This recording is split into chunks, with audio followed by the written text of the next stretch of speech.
ஒரு அழகான காட்டுக்குள்ள மிட்டுங்கிற கிளி மகாராஜா வாழ்ந்து வந்தாரு.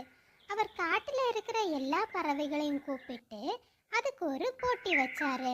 இல்ல, யாரோட வீடு ரொம்ப அழகா இருக்கோ அவங்களுக்கு நான் நிறைய பழங்களை பரிசா தருவேன். எல்லா குருவிகளும் போட்டிக்கு தயாரா இருங்க. ராஜா இப்படி சொன்னதுமே எல்லா குருவிகளும் ரொம்ப சந்தோஷமா அதுங்க கூட்டுகளுக்கு பறந்து போச்சு. மறுநாள் காலையில மீனுங்கிற சின்ன குருவி தம் பக்கத்து வீட்டு புறாவை போல அதனோட வீட அழகாக்கணும்னு நினைச்சது.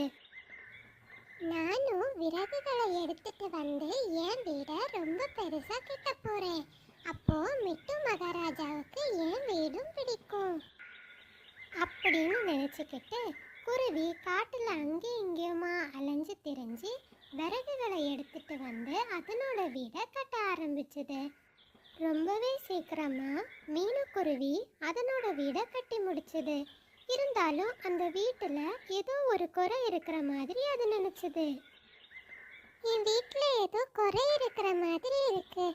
வண்ணம் தீட்டுனா என் வீட்டுக்கு இன்னும் அழகு கிடைக்கும். அப்போ மிட்டு மகாராஜாவுக்கு என் வீடும் கண்டிப்பா பிடிக்கும். அதே சமயத்துல புறாவும் மீனு குருவிக்கு நிறைய உதவிகளை செய்தது. வண்ணம் தீட்டுறது, அழகு சாதனம் வாங்கி கொடுத்துக்கிறதுன்னு எல்லா உதவிகளையும் பண்ணுச்சு. மறுநாள் காலையில காட்டுல இருக்கிற எல்லா பறவைகளும் அதனோட வீட வண்ணம் தீட்ட ஆரம்பிச்சுது. மீனு குருவியும் அதுக்கு பிடிச்ச பச்சை நிறத்தை அதனோட வீட்டுக்கு கொடுத்துட்டு இருந்தது. பச்சை நிறமே பச்சை நிறமே, இப்படி எல்லா குருவிகளும் அதனோட வீட வண்ணம் தீட்டி போட்டிக்கு தயாரா இருந்துச்சு. வண்ணம் தீட்டின பிறகு மீனுக்குருவியோட வீடும் பார்க்க ரொம்பவே அழகா இருந்துச்சு. இதை எல்லாத்தையுமே காலுங்கிற ஒரு சோம்பேறி காக்கா அதன் வீட்டில் இருந்து பார்த்துக்கிட்டே இருந்துச்சு. ஆகா, எல்லா குருவிகளும் இன்னைக்கு தங்களோட வீடை வண்ணம் தீட்டி வச்சிருக்கு. நான் மேகத்திடம் போய் இன்னைக்கு மழைய பொழிய சொல்லுவேன். அப்போ எல்லா குருவிகளோட வீடும் பாழாயிரும். நான் நாளைக்கு என் வீடை வண்ணம் தீட்டுவேன். அப்போ மிட்டு மகாராஜாவுக்கு என் வீடு தான் பிடிக்கும். நான் அப்படி பண்ணேன்னா மகாராஜாவோட பரிசும் எனக்கு ரொம்பவே ஈஸியாக கிடைச்சிடும் அப்படின்னு நினச்சிக்கிட்டு சோம்பேறி காலு காக்கா மேகத்தை பார்க்க ரொம்பவே வேகமாக கிளம்புச்சு.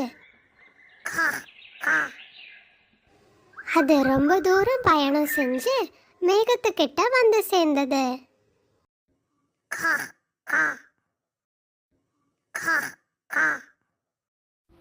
மேகமண்ணே, நான் மிட்டு மகாராஜா காட்டில் இருந்து வரேன். எங்கள் காட்டில் தண்ணி இல்லாமல் உயிரினங்கள் ரொம்பவே கஷ்டப்படுது.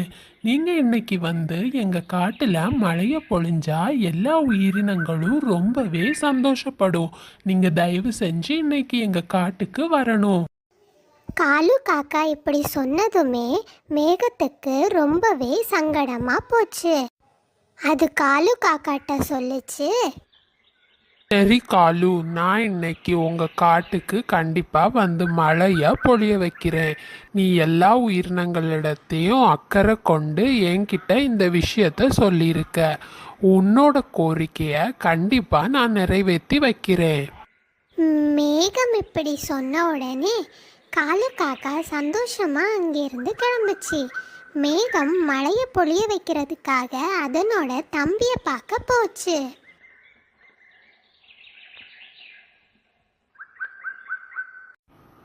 வா தம்பி, பக்கத்தில் மிட்டு மகாராஜா காட்டில் ரொம்ப தண்ணி பஞ்சமா.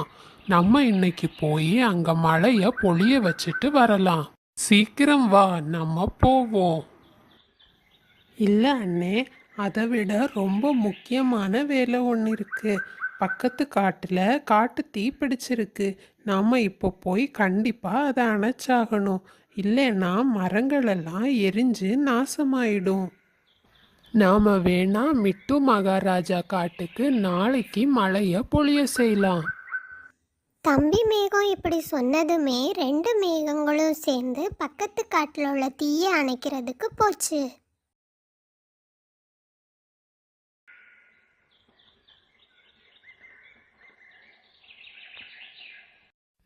இன்னும் கொஞ்ச நேரத்தில் மழை மேகங்கள் வந்து மழையை பொழிய போகுது.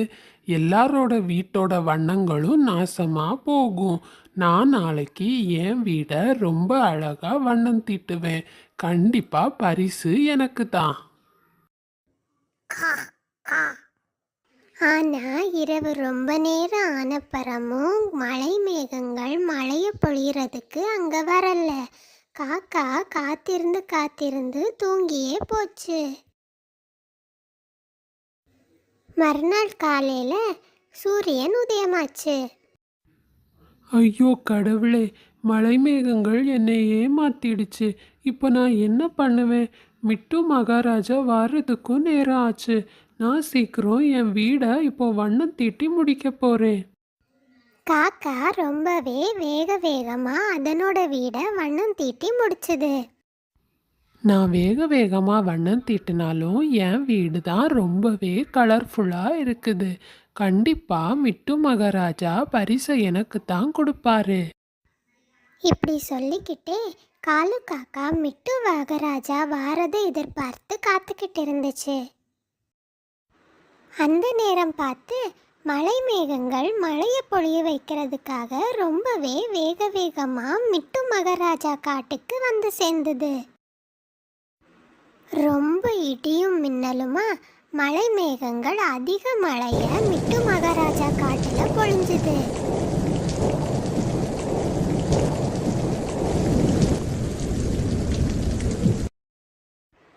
மழை ரொம்பவே அதிகமாக பெஞ்சதுனால எல்லா பறவைகளும் அதனோட வீட்டுக்குள்ள போய் உட்காந்துக்குச்சு. கொஞ்ச நேரம் ஆனதுமே மழை மேகங்கள் அந்த காட்டை விட்டு போயிடுச்சு. ஆனால் மழைனால எந்த குருவிகளோட வீட்டில் உள்ள வண்ணங்களும் அழிஞ்சு போகல. காலு காக்கா வீட்டில் உள்ள வண்ணங்கள் மட்டும் மழையால் ரொம்பவே பாதிக்கப்பட்டுச்சு. அந்த நேரம் பார்த்து மிட்டு மகாராஜா அதனோட மந்திரி குயில் கூட பறவைகளோட கூட பார்க்கறதுக்காக வந்துச்சு.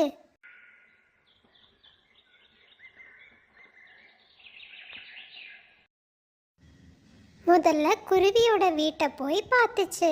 அது மிட்டு மகாராஜாவுக்கு ரொம்பவே பிடிச்சிருந்துச்சு.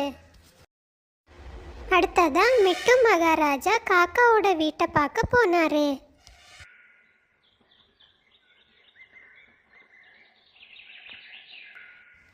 காலு காக்காவோட வீடை பார்த்து மிட்டு மகாராஜா ரொம்பவே கோவப்பட்டாரு. காலுக்காகமே, ஏன் உன் வீடை நீ இவ்வளோ அழுக்கா வச்சிருக்க? இதனால இந்த போட்டியில் பங்கெடுக்கிற தகுதியே நீ இழக்கிற. அப்படின்னு சொல்லி மகாராஜா போட்டியிலிருந்து காகத்தை நீக்கிட்டு அடுத்ததா மிட்டு மகாராஜா மீனு மற்றும் புறாவோட வீடை பார்க்கறதுக்காக கிளம்புச்சு. புறாவே, நீங்க உங்க வீடை ரொம்ப அழகா வச்சிருக்கீங்க. ரொம்பவே நல்ல விஷயம் இது. ரொம்ப நன்றி மகாராஜா. என் வீடு உங்களுக்கு பிடிச்சது எனக்கு ரொம்பவும் சந்தோஷம். எல்லா குருவிகளோட வீடை விட மீனு குருவியோட வீடு மகாராஜாவுக்கு ரொம்பவே பிடிச்சிருந்துச்சு. ஏன்னா மீனுக்குருவி அழகான இலை கம்புகளாலையும் பூக்களாலையும் அதனோட வீடை ரொம்பவே அழகாக அலங்காரம் பண்ணி இருந்துச்சு. மீனுக்குருவி, இந்த காட்டிலேயே ரொம்ப அழகான வீடா உன் வீடை நான் அறிவிக்கிறேன். எல்லா சுவையான பழங்களையும் உனக்கு பரிசா அளிக்கிறேன். அப்புறமா மீனுக்குருவிக்கு நிறைய சுவையான பழங்களை மிட்டு மகாராஜா பரிசா கொடுத்தாரு. அதை மீனுக்குருவி தன் நண்பர்களோட பகிர்ந்து சாப்பிட்டு, வாங்க நண்பர்களே, எல்லாரும் இந்த சுவையான பழத்தை சாப்பிட்டு சந்தோஷமா இருப்போம். ஏன் மீனுக்குருவி, நீ உன்னுடைய பழங்களை எல்லாருக்குமே பகிர்ந்தளிக்கணும்னு நினைக்கிற? அதை நீயே சாப்பிடலாம் இல்லை?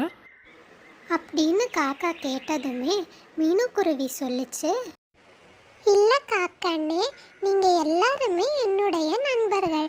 இத உங்களோட பகிர்ந்து சாப்பிடுறதுல தான் எனக்கு சந்தோஷம். மீனுக்குருவி இப்படி சொன்னதை கேட்டு காக்கா ரொம்பவே வருத்தப்பட்டுச்சு. பசங்களா, இந்த கதையிலேருந்து நம்ம என்ன தெரிஞ்சுக்கிட்டோம்னா, எப்போ அடுத்தவங்களுக்கு நாம கெடுதல் நினைக்கிறோமோ அது நமக்கே கேடா வந்து முடியும்.